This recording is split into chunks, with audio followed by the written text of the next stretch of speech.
Assalamualaikum warahmatullahi wabarakatuh. Kali ini kita sedang berada di Polda Jawa Barat untuk meliput kasus Subang kembali yang sudah tenggelam selama 2 tahun kemarin.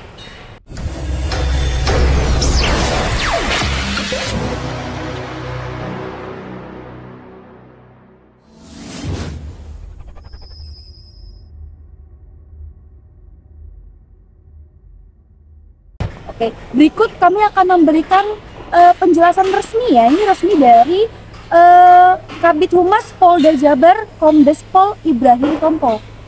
Kita lihat videonya. Ayo, Ki. Oke.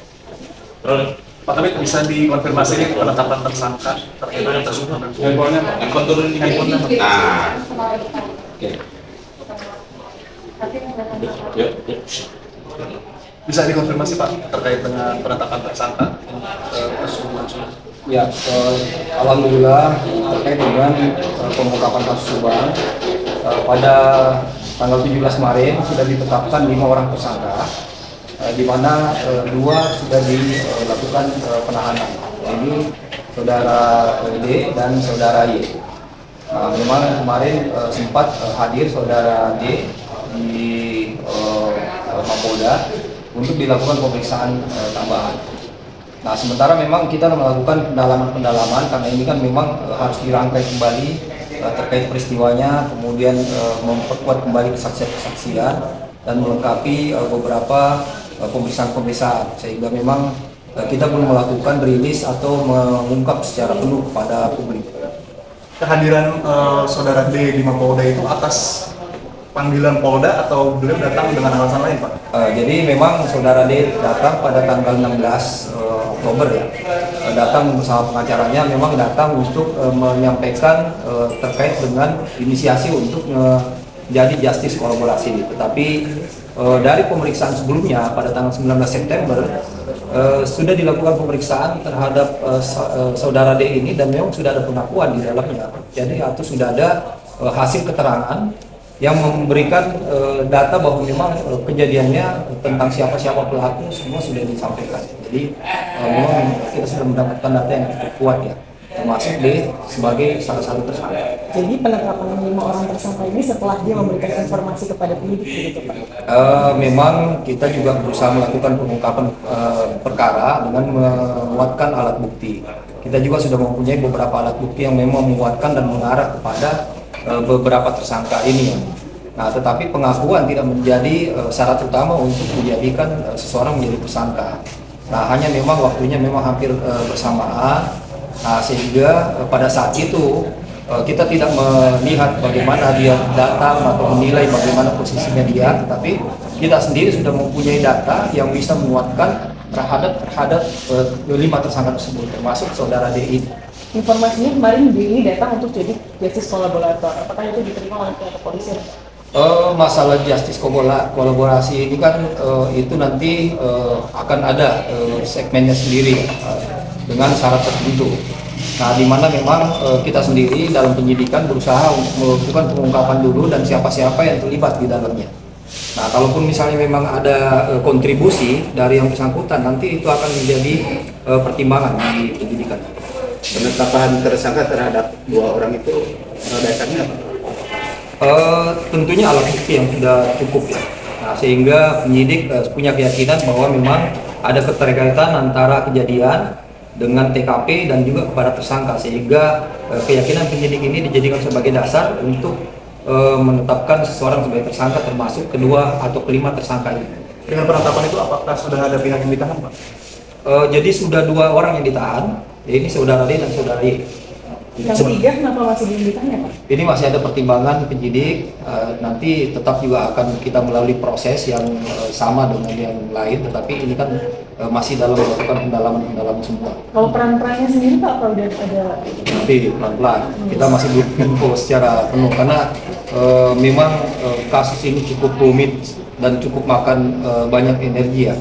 Nah, sehingga memang penyidik itu berusaha mengerjakan secara hati-hati sesuai dengan norma hukum, sehingga betul-betul bisa akuntabel dan bisa tetap dipertanggungjawabkan.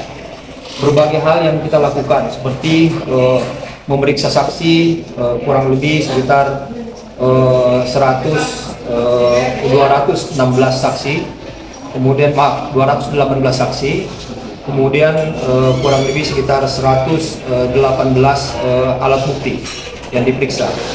Nah, kemudian 3 bulan terakhir memang penyidik cukup agresif melakukan pemeriksaan secara intens terhadap beberapa saksi dengan pemeriksaan tambahan dan juga saksi baru, di mana kurang lebih 47 saksi diperiksa kembali di 3 bulan terakhir. Kemudian dari beberapa saksi-saksi yang lain termasuk tersangka-tersangka ini juga dilakukan pemeriksaan berulang. Nah, ini terus siang malam dan secara estafet penyidik juga bergerak dari beberapa TKP dan juga beberapa lokasi yang dimungkinkan bisa dilakukan pengungkapan. Nah, memang kami mohon maaf tidak menginformasikan dan juga penyidik tidak menginformasikan selama 3 bulan bekerja karena memang berharap bahwa proses ini tidak terganggu, sehingga memang sangat minim informasi yang kita berikan kepada publik. Namun alhamdulillah dengan pengungkapan perkara ini, insya Allah setelah semuanya kita dudukkan, kita lengkapi semua proses pemeriksaannya, akan kita informasikan secara lengkap kepada publik nanti. Hubungan pelaku ataupun tersangka terhadap korban kemudian inisialnya bisa dikonfirmasi, Pak? Ini ada 5 tersangka, namun inisialnya memang kita belum buka dulu secara penuh, tetapi memang ada keterkaitan di antara mereka. Keterkaitan seperti apa bisa dijelaskan? Ada hubungan keluarga ya. Tadi ada pendalaman yang kedua tersangka ini mau ada motif apa?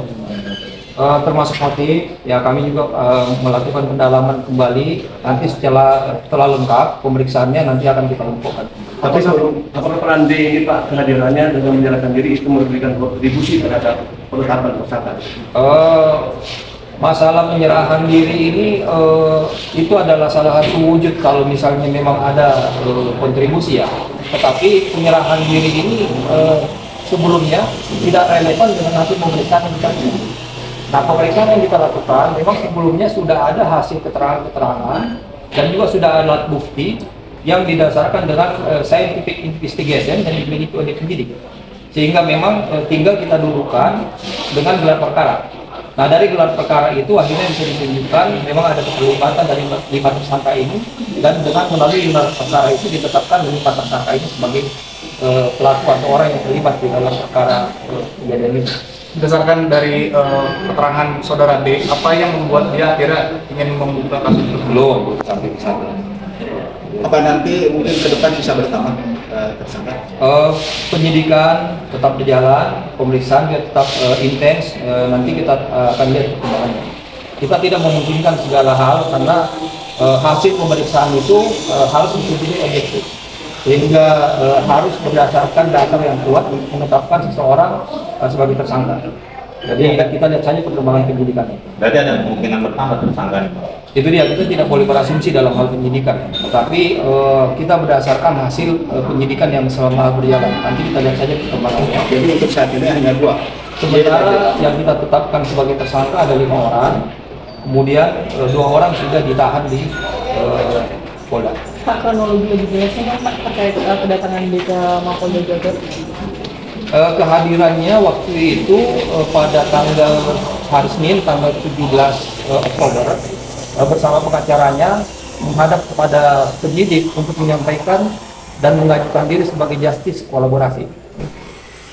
Tetapi sebelumnya pada tanggal 19 September dari pemeriksaan terhadap yang bersangkutan kita sudah mendapatkan keterangan-keterangan terkait dengan para tersangka yang lain dan juga beberapa kejadian yang mengkaitkan para tersangka yang ditetapkan ini dengan kejadian tersebut sebagai pelaku.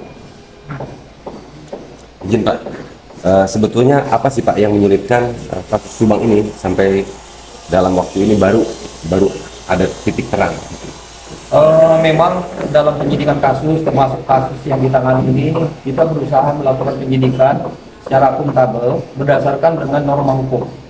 Nah, di mana ada syarat tentang pembuktian yang berdasarkan hukum yang harus betul-betul kita dudukan, sehingga penyidik tidak bisa sembrono menetapkan seseorang sebagai tersangka. Nah, setelah alat bukti ini cukup kuat dan meyakinkan, akhirnya penyidik melakukan gelar perkara dan bisa menyimpulkan dan menentukan siapa tersangkanya. izin dan apa berkaitan dengan yayasan yang dikelola oleh almarhumah? Itu masih kita dalami. Terima kasih. Makasih Pak Kabit. Ya.